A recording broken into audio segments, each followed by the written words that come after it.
All right, let's fuck something up. Let's burn the fucking place to the ground. Yeah. Right. After that, I need to make something clear because some of you some of you are not vote reform bots. But if my coverage of the general election proved anything, it's that the majority of my audience on TikTok are vote reform bots. There's a couple of women who want to send me some nude pictures. If I click a link that looks a bit weird with a lot of numbers in it, I will try and make some content for you at some point. But the majority of people interacting with my content were bots from vote reform. So from now on, the majority of my content will be aimed at vote reform bots. They're clearly my primary audience. So yeah, let's fuck the country up. Let's set fire to it. You know, we will burn this place to the ground. Burn the fucker. You know, I'm fully in favour of this. You know, like, protest is important and the right to protest is important, and I think that the right to protest must therefore include the right to set fire to whoever you want, to smash whatever shit you want up, to burn shops and hotels and businesses, to beat up random black people. That seems fine. That's legitimate protest, isn't it? Let's do that. Let's just beat up anyone who looks a bit foreign. That seems fine to me. But I feel like, my fellow reformists, we need to be careful here. Because while this sort of thing, smashing places up, beating up people who look a bit foreign, all of that stuff, is obviously fine for us reform types, it can go a little too far. And I wouldn't want this to slip into kind of standing silently beside a motorway holding an orange placard. Obviously, that is fucking disgusting, and the book should be fucking thrown at those people. How fucking dare they protest in that way? In a way that fucking, you know, ambulance drivers can't get to hospitals. I mean, admittedly, most ambulance drivers probably know a second route at least. I mean, I think it stands to reason. But no, how fucking dare they? They get fucking 4 years in prison. Got off lightly. Life. That's someone, I don't know if you saw this, someone at the Crucible, which is where the snooker happens, they dropped some orange powder on the table. They had to play fucking snooker on an orange table. It's not even fucking possible to play snooker on an orange table. It has to be green. That's it. 4 years? Give them life. You know, there's legitimate protest, which is burning down businesses, even if they turn out not to have anything to do with immigration. But it can go too far. It can become peaceful protest, and that should be punished. Right, okay, look, I've been away and calmed down a little bit, and we need to talk about this a bit seriously. Because these people who are protesting, to my non-vote reform bot audience, to the secondary audience of people who are not vote reform bots, this can look like mindless violence. This can look like bricks being thrown at policemen. This can look like everything in our country being destroyed. But these people have legitimate concerns, and we need to address them, because if we don't address the legitimate concerns, we don't get anywhere. So the first legitimate concern is, of course, the age-old problem of immigration. Yeah, there's illegal immigrants coming over here, and that's the problem. That's all of our problems are to blame on them, isn't it, really? I mean, you can tell that because whenever Nigel Farage speaks, for example, we're always told that, oh, that problem, that's because of illegal immigrants. Basically, people you can trust, like MPs such as Nigel Farage or Richard Tice, who are, they're MPs, they must be trustworthy, they say it's immigrants a lot. But I mean, almost any time there's a problem, it turns out immigrants are somehow to blame. So that's the first thing I would say, is that, you know, a legitimate concern about immigration, and if only we could get rid of all the immigrants, then everything would be fine.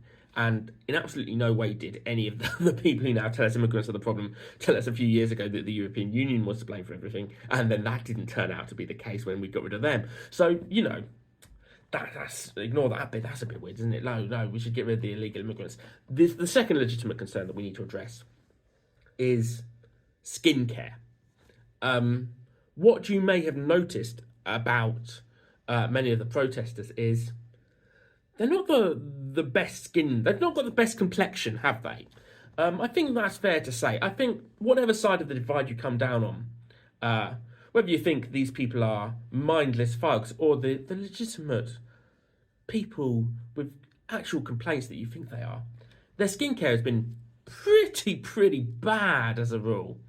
And so what they've done to address this problem is take sensible, proactive steps of raiding a Lush. Because the Lush was closed for some reason. I don't know why the Lush would be closed when you've got a riot in town. You think those would be a prime audience, but the Lush was closed. And so they did, they had to force their way in, but, they've got bath bombs now, which is sure to alleviate that particular problem that particularly affects this group of people, this disenfranchised people who have bad skin. And, they're not mindless. They're not smashing up a shop just because they can get some free shit. No, look at their skin.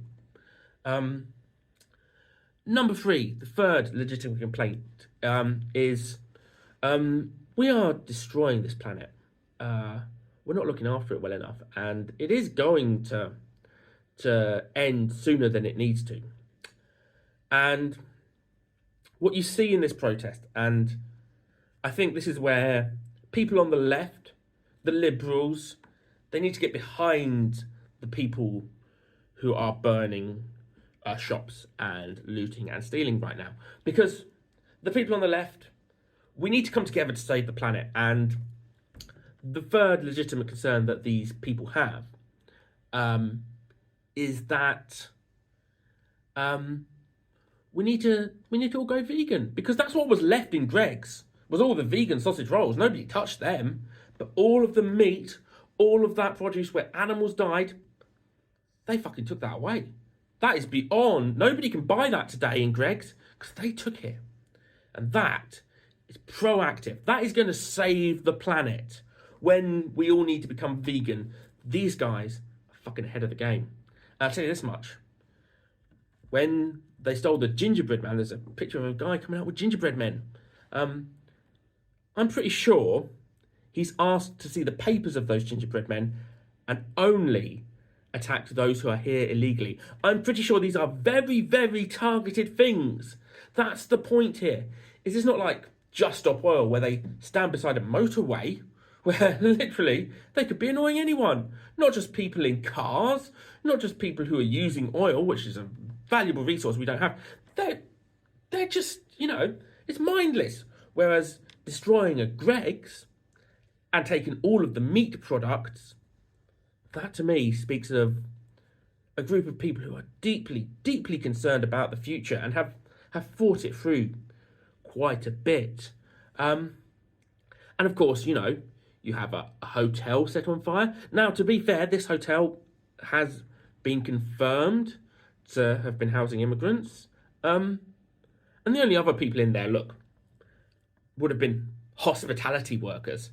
And they're fucking nothing. I can say that because I am one, by the way. All irony aside. They're fucking, we work hard. But, ignore the people who are out of a job and can't open their business at the busiest time of the year for their fucking business. That's not important here. They've targeted only foreigners will have ever been affected by this thing. Not legitimate British people. And it's fantastic. The response to this, there's been a few people that people have been angry at. A number of people have said that, by the way, Suella Braverman has been very quiet in all of this. Now, Suella, I happen to know on good authority, is busy, right? She would love to have a comment on this. I'm sure she has stuff to say about this.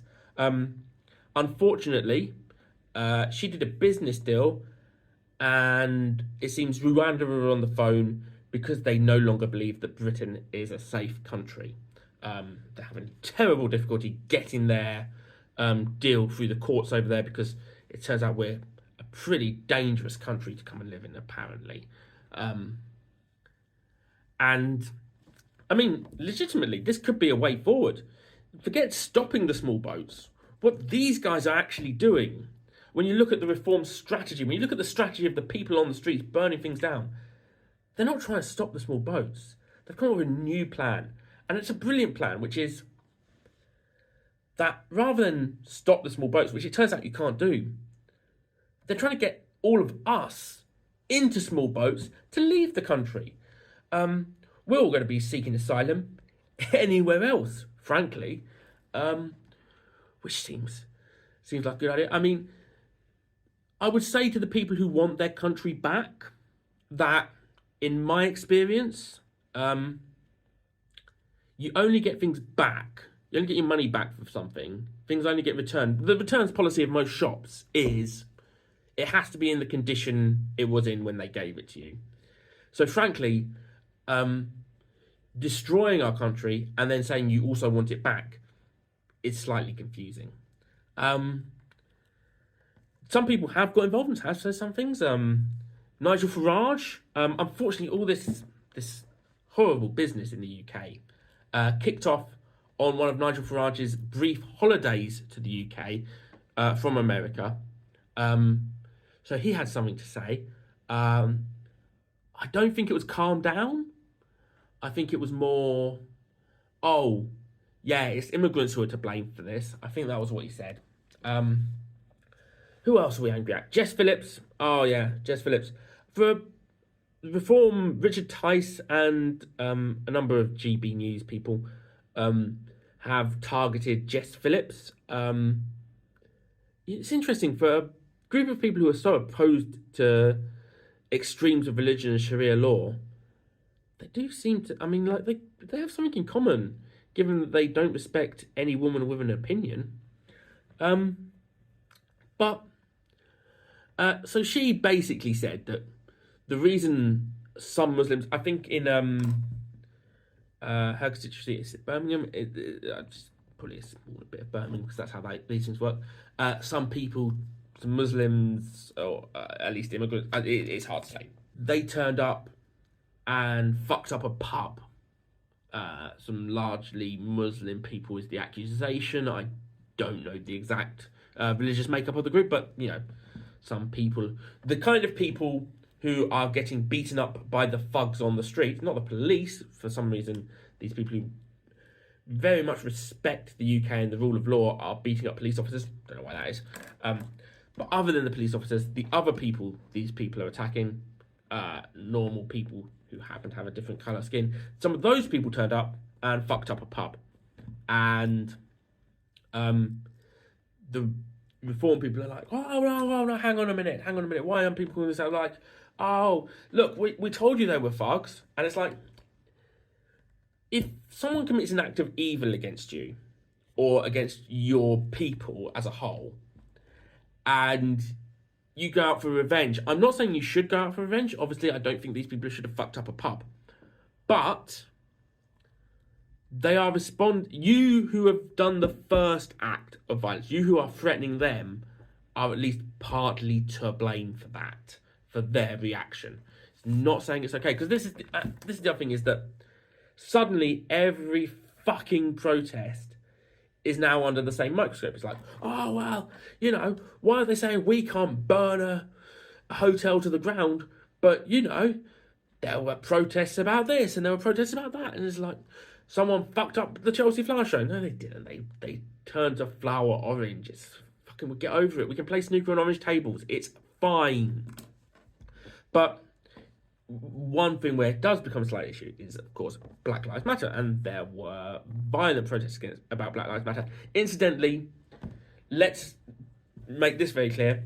Dumping a statue in the sea is not the same as setting fire to a business with hundreds of people who are either in it at the point you set fire to it, or who at least work there. People, you know, an ordinary family in a hotel are fucking terrified of a mob coming in. No one is particularly terrified of a statue being thrown in the sea, even if you think that's mindless vandalism, even if you think that it's not the fucking same. And yeah, so there were genuine riots after Black Lives Matter and businesses burnt then. And people will say, oh, Dan, I'm anticipating the comments. Oh, Dan, but, you know, Black Lives Matter, they fuck things up. Yeah, I don't think rioting and looting and burning businesses is ever a good thing. Sometimes people want to make their voices heard, and the same thing is happening here. But I don't think it's a good thing to fuck up businesses. What I would say is the difference that I can understand there is that those people were reacting to decades or centuries of fucking oppression, including the incident, the George Floyd incident that sparked it, being very representative of decades of authority fucking up people who looked like them.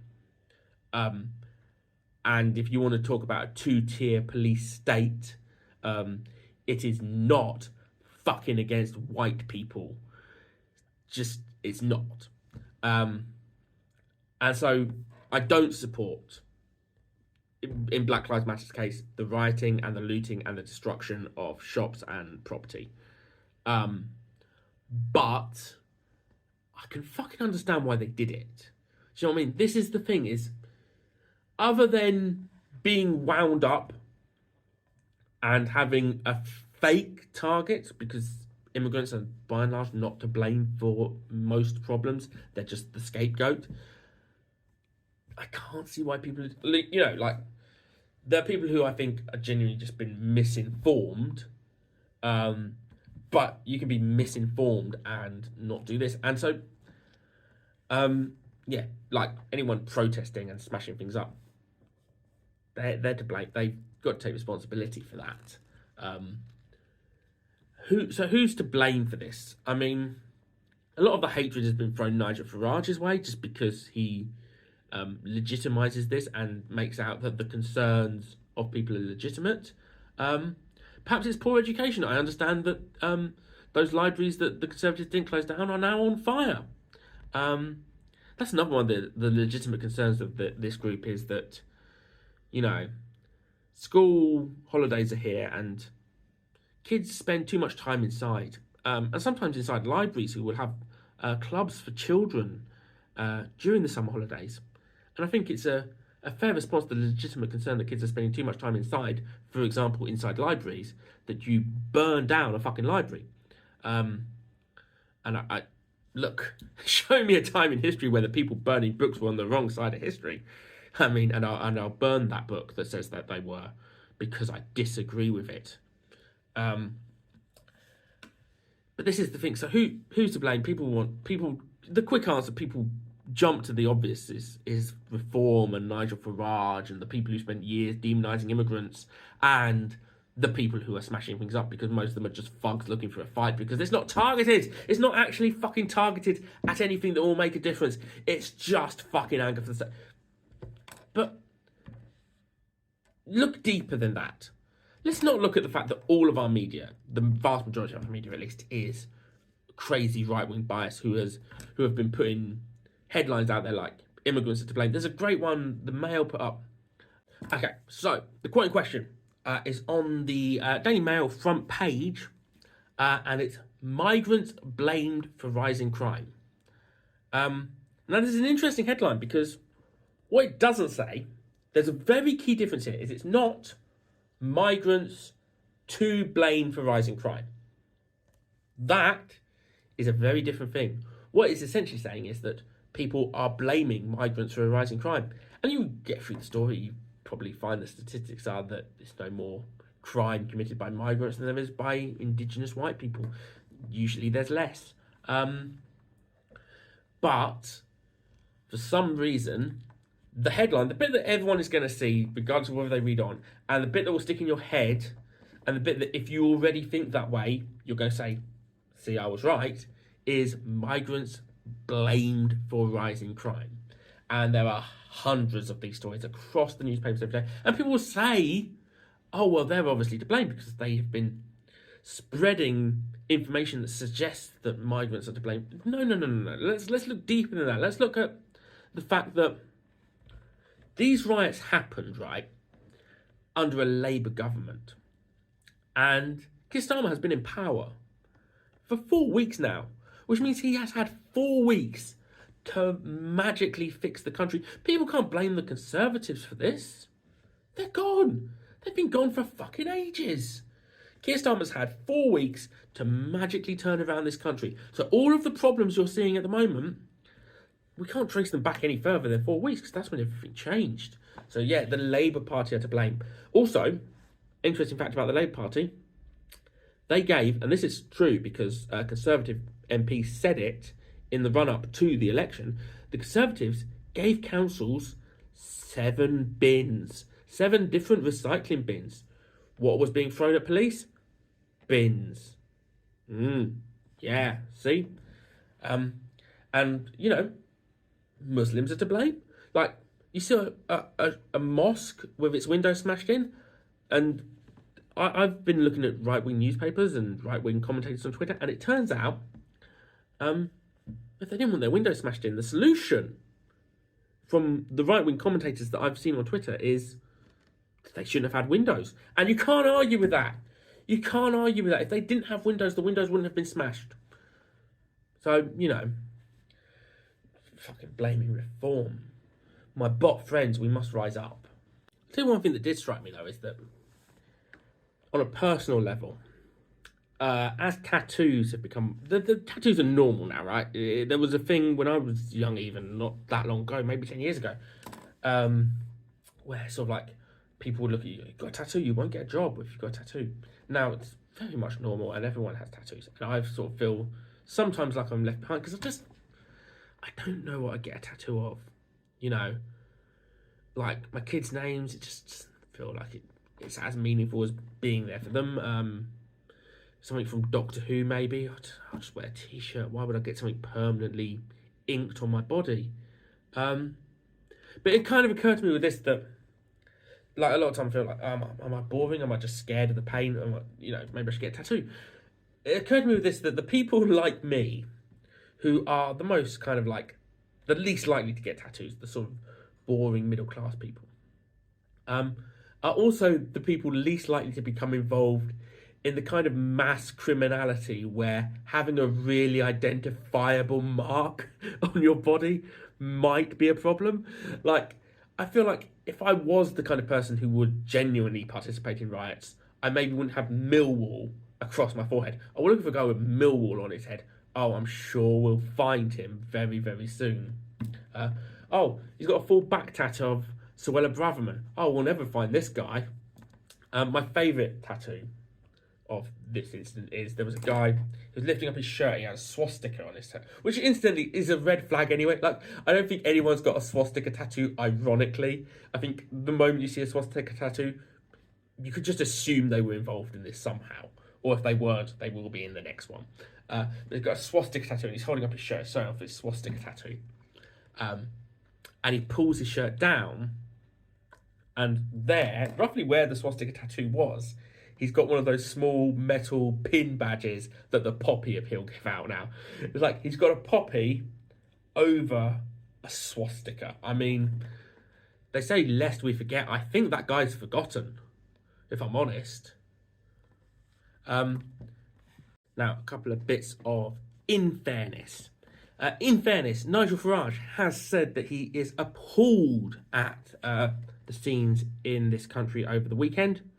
So I suspect personally he's about as appalled by it as Ronald McDonald is appalled by childhood obesity. Apologies to anyone with a fear of clowns for mentioning 2 clowns in that sentence. And it happened this weekend that someone putting the legitimate concerns, as we discussed, very legitimate concerns of the group of unpeaceful protesters to the chief of, I think it was the Met Police. A journalist repeated sort of the GB News lines to the guy, and the police chief threw the guy's microphone on the floor. And as a result, Darren Grimes and various GB News people have said, is this a criminal damage? This is bad, isn't it? You can't just take someone's microphone and throw it on the floor. I don't think he should have done that. I'll be completely honest. I think that he shouldn't have done that. But it is a little bit like you've burnt down an office block, and as all of your colleagues are evacuating and scared and doing head counts to make sure everybody is alive and suspecting that probably someone will have died or at least been permanently injured in hospital in all this. You're the person who set that fire in motion, and you're pointing at Janine and saying, why is no one saying anything about the fact she's taken a stapler from the stationery cupboard and is putting her handbag on the way out? It's fucking not the point at this stage. So just a quick update has come to light since I recorded the rest of this last night. Nigel Farage, obviously, as we discussed, he was partly to blame for spreading the information that the attacker in the original incident was an asylum seeker. That turned out not to be true, of course. And we now know his source for that information. During an interview with Tom Storbrick on LBC, he revealed where he got that information from. And look, I think the thing is, politicians should be able to trust what Andrew Tate says. I think elected British officials should just... You shouldn't have to look up. He said Andrew Tate told him. Andrew Tate said it. Why would you need to look further? Why would you need to find another source for information if it comes from someone as reliable, as a fine, upstanding citizen as Andrew Tate? Yeah, I mean, it's deeply worrying that our politicians even watch Andrew Tate or even are aware of him. But the fact that you would go, should I double check what he said? No, we don't need to double check. So yeah, turns out if you want to know Reform UK's research department, it's watching Andrew Tate on YouTube. There is a little PS to this, which is that obviously I have not discussed the specific incident, the violent murder in Southport of children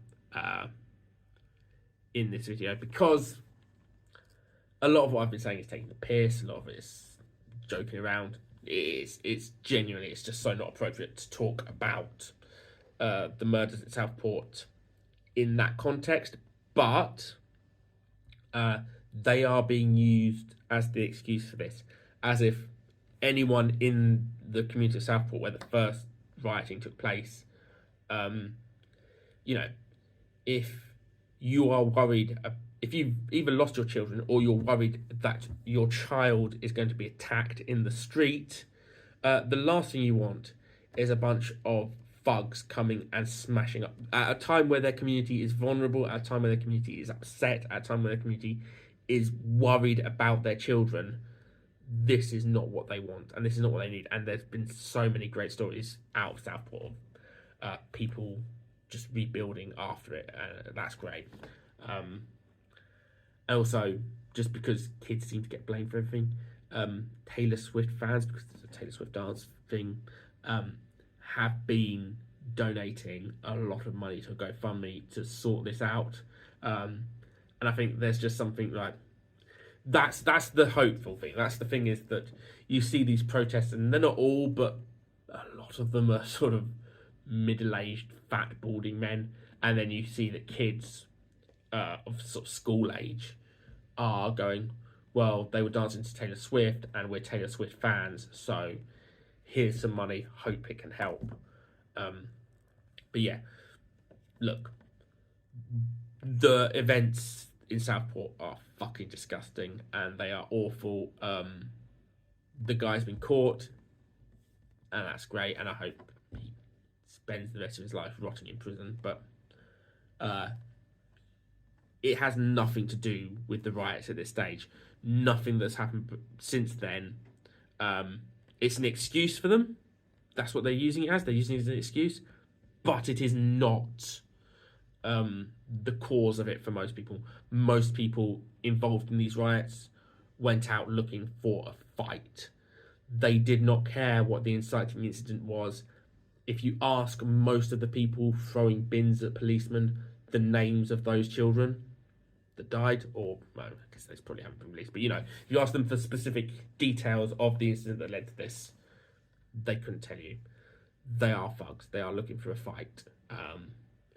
That is the thing. And over years, politicians have been, well, people who are now politicians, because they weren't before the election, have been, and the media, of course, have been pushing this. Elon Musk keeps tweeting the phrase civil war, which is fucking weird. So, yeah, don't use it as an excuse. Those children deserve better. We should have spent the last week talking about them. And that should have been dominating the headlines this weekend, was talking about them. We have instead been talking about fat, middle-aged white blokes beating up random strangers. That is instantly a massive failure caused by the people doing the riots, and it has had the exact opposite of effect of what they say they want.